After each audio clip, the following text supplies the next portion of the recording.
warm welcome back, listeners, to another episode of Mind Over Matter with your host, Sana. Now, in today's episode, we're diving into a topic that blends creativity, humor, and branding in the most unexpected ways. Positronics and the inevitable yes. And joining us for this conversation is the one and only Hersh Rephun. From stand-up stages to boardrooms, Hersh is the ultimate truth seller with a dash of humor and humanity. Yep. And he's worked with startups, billion-dollar brands, and even, fun fact, Oscar nominees. Oh, and let's not forget, he's the host of not one, but two incredible podcasts, Truth Tastes Funny and Yes Brand. So, listeners, get ready to laugh, learn, and leave with a fresh perspective on the power of positivity and personal branding. Hersh, welcome to the show, and it's an absolute pleasure to have you with us today. Thank you, Sana. It's wonderful to meet you and to speak with you. Lovely, lovely. So, Hersh, let's kick things off, with what we are going to talk about, positronics. What exactly does this term mean to you, and how does it relate to building a positive mindset in life and then work? So the positronic philosophy, as I describe it, is that it centers on the inevitable yes, which means eventually there will be a positive outcome of some kind based on everything that happens, so that there is a positive interpretation. People might call it a silver lining, but there is going to be some interpretation of an event or an occurrence that can be viewed in the most positive light. And it comes from, the origin of the word dates back to the iconic sci-fi writer Isaac Asimov. And he had a robot series, including the novel The Positronic Man, and a short story called I, Robot, which a lot of people are familiar with. But the idea was that the positronic brain was going to be built using three laws of robotics. And the first law was that a robot can't hurt a human being. The second law was a robot that has to obey orders, except where that would conflict with the first law. And the third law was that a robot can protect his own existence as long as it doesn't conflict with the first or second law. So really, what does it mean? Don't do any harm, be positive, and keep moving forward. So that's what it is. Oh, interesting. Also, Harsh, you have built a career on selling the truth with humor and humanity. How can embracing honesty lead to personal and professional growth? Well, this is what I talk about in my book, Selling the Truth. It seems to me that, in the end, the truth is all we really have to sell. A lot of times, coming from the branding space and coming from the public relations and creative space, I noticed early on in my career that a lot of people were trying to present their message based on what they thought their audience wanted to hear. And that can very easily steer us away from the truth, because if what they want to hear is not what is real, we might make things up. And my feeling was always, the closer I stay to the truth, the more success and more value will ultimately come out of it. And that's how I have kind of built my career on truth, integrity. And in today's world, it's even harder because the truth often appears relative. Is my truth your truth? Do we believe that something that's right in front of our eyes is, we might actually disagree on it? And so I think the ability to hone in on the truth is even more critical in a time like this. Mhm. Yep, that makes sense. Makes sense. Also, Hirsch, when we talk about branding, business, marketing, um, we have that kind of sense that it's more of a reflective and more of a manipulative exercise, and probably it cannot relate to something as profound as mindfulness or authenticity. It's very difficult to make a concoction of these two aspects. So how would you address that perspective that branding and mindfulness, they don't mix? Well, that is one of the. I'm really glad you mentioned that, Sana, because Mhm. it's very. It's almost a misconception that manipulation is the way to go. Yeah, advertising is designed to manipulate us, but my proposal is, what if it weren't? What if it were designed to provide us with an accurate and honest description? Would we automatically lose just because we're building trust with the audience? That word authenticity gets thrown around as though the alternative is what everybody else is doing. Oh, Gen Z really wants us to be authentic, as opposed to every previous generation that just wanted us to be, manipulative and dishonest. So, I take the approach that with humor and humanity and not taking ourselves too seriously, we might be able to actually sell what it is we want to sell without manipulating and putting pressure on pain points. There might be another way. Mm. Mm. Also, your concept of the inevitable yes, it really sounds fascinating. What Yeah. exactly it is and how people can leverage it to unlock opportunities in their lives. Well, the inevitable yes, which is the title of the book I'm writing now, is rooted in the notion that you, you mustn't give up on things that are tied to positivity. Mhm. So, in other words, if I want to I want to complete this book, let's say, but I'm getting distracted, I'm getting rejected, or a publisher doesn't want a book, or whatever it might be. If I know that yes is inevitable, that there is a yes at the end of that road, then I won't give up. Now, there are people who will blindly say, I could say I want to do some crazy thing that physically isn't impossible. I want to jump in the air and reach I'm going to keep jumping up in the air until I reach the sun. You know, it doesn't apply to things like that. But what it does do is say, I have to pursue a yes that's gratifying to me. I have to pursue a yes that is going to be a place that I want to end up.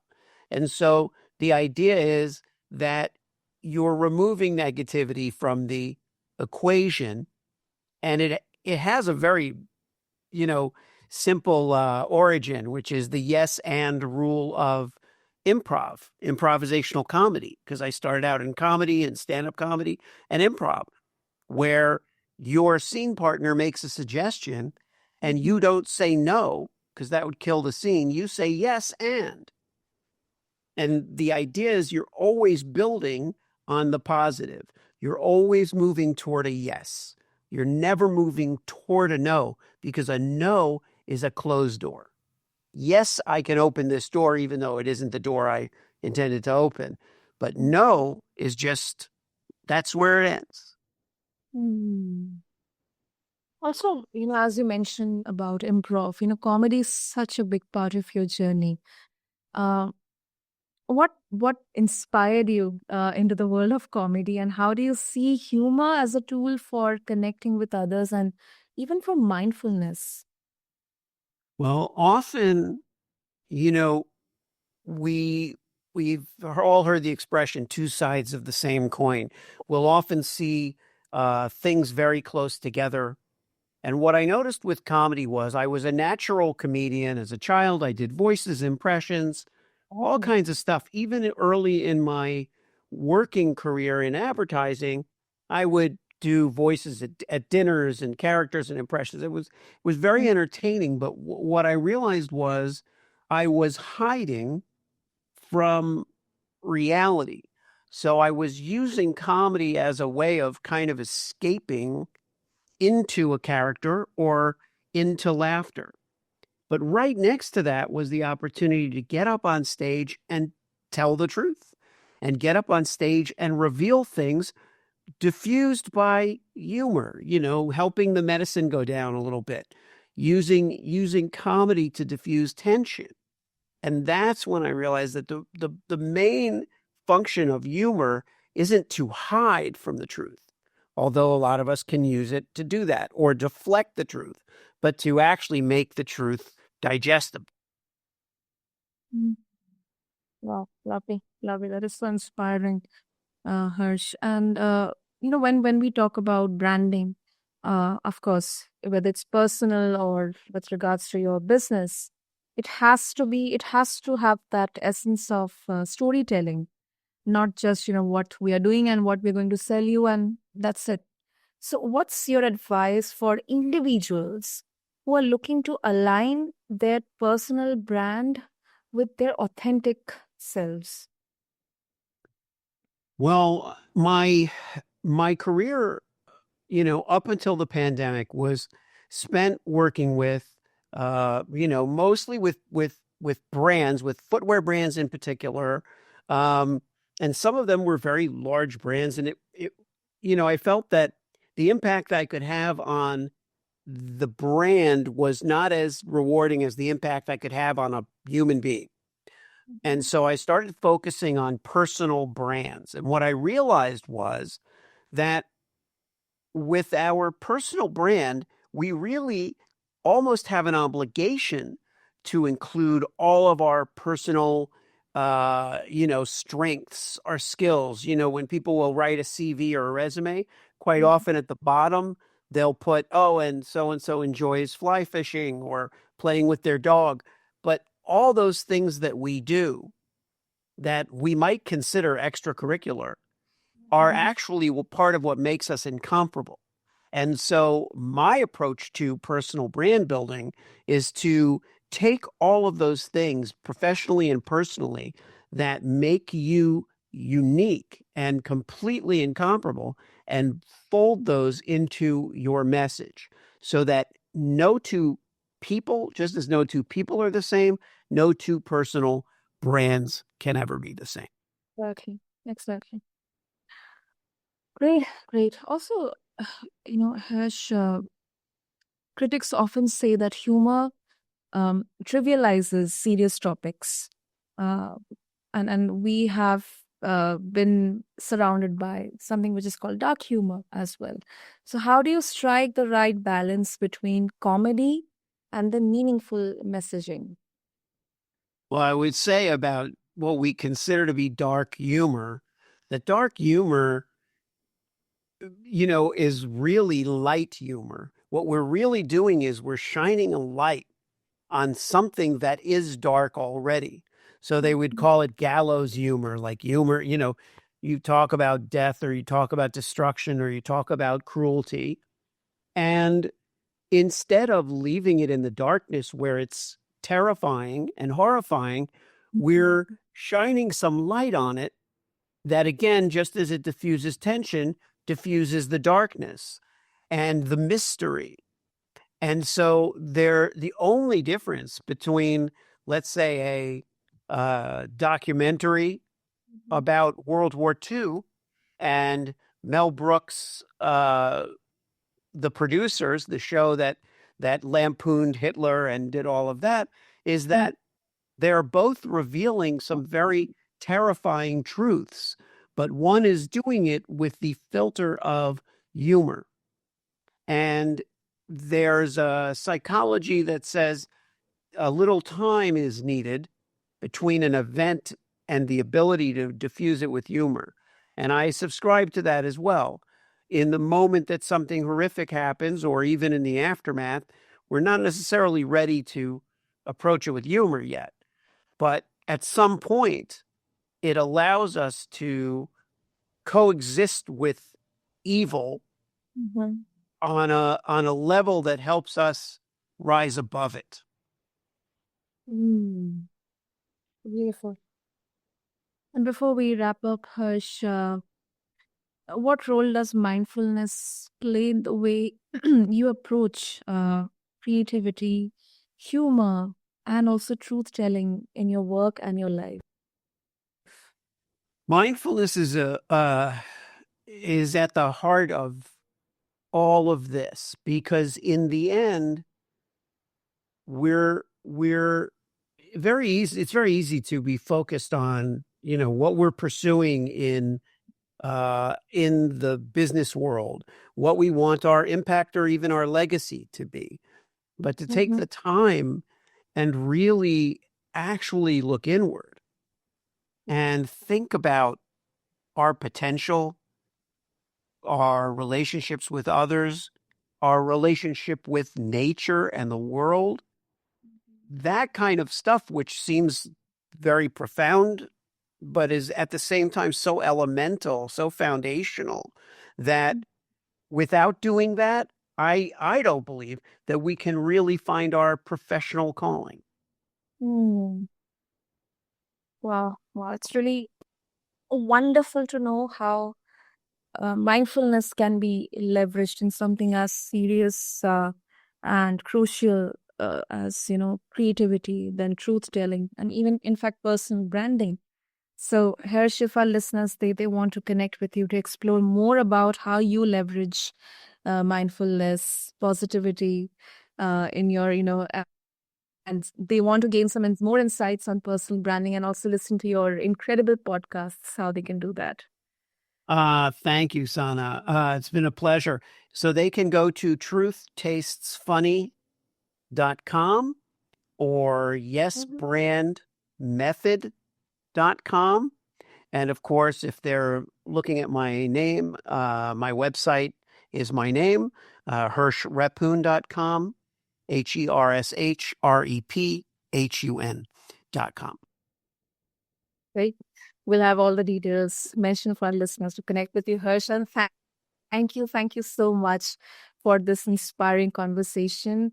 You helped us understand positronics and then about the inevitable yes concept. And, we have really learned how humor, truth, and positivity, they can transform not just our personal brand, but, they can transform our lives.